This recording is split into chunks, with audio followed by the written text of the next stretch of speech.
Hi friends, heart stroke ఇది ఈ మధ్య అత్యంత సర్వసాధారణంగా మనిషిని డేంజర్లో నెట్టే ఒక స్ట్రోక్గా తయారైంది. ముఖ్యంగా 30 సంవత్సరాలు దాటిన యువతీ యువకులకు ఇది ఎక్కువగా వస్తుంది. పూర్వం ఎలాంటి స్ట్రోకులన్నా ఒక వయసు వచ్చిన తర్వాత వచ్చేవి.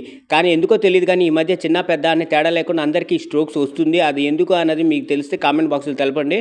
ఒక మనిషి హాయిగా నవ్వుతూ ఆటలాడే సమయంలో, పాటలు పాడే సమయంలో, లేదా జిమ్లో వ్యాయామం చేసే సమయంలో, లేదా షటిల్ ఆడే సమయంలో పాపం ఆ ఉండి ఆ మనిషి సడన్గా పడిపోవడం, హాయిగా నవ్వుతున్న సమయంలో ఇలాంటి హాయిగా హ్యాపీగా ఉన్న సమయంలో ఇలాంటివి జరగడం అనేది జరుగుతుంది. అప్పటివరకు ఆనందంగా ఉన్న వ్యక్తికి ఇలా జరగడం వల్ల పక్కన ఉన్న వారికి ఏమీ అర్థం కాక అంబులెన్స్ పిలిచేలోపే అంతా జరిగిపోతుంది. కాబట్టి ప్రతి ఒక్కరూ సిపిఆర్ నేర్చుకోవాలి. సిపిఆర్ నేర్చుకోవడం వల్ల మనిషిని బ్రతికించవచ్చు. ఇలా లెఫ్ట్ సైడ్ గుండె మీద 100 120 సార్లు నిమిషానికి ప్రెస్ చేయండి.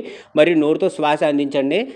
ఫ్రెండ్స్, ఈ వీడియో చాలా ఇంపార్టెంట్ వీడియో. నేర్చుకోండి, ప్రతి ఒక్కరు నేర్చుకోండి. ఎప్పుడు ఏం జరుగుతుంది ఎవరు ఏం చెప్పలేం. కాబట్టి వీడియో నచ్చితే లైక్ చేయండి, షేర్ చేయండి, సబ్స్క్రైబ్ చేయండి. మరో వీడియోతో మళ్ళీ కలుద్దాం. బాయ్. జై హింద్.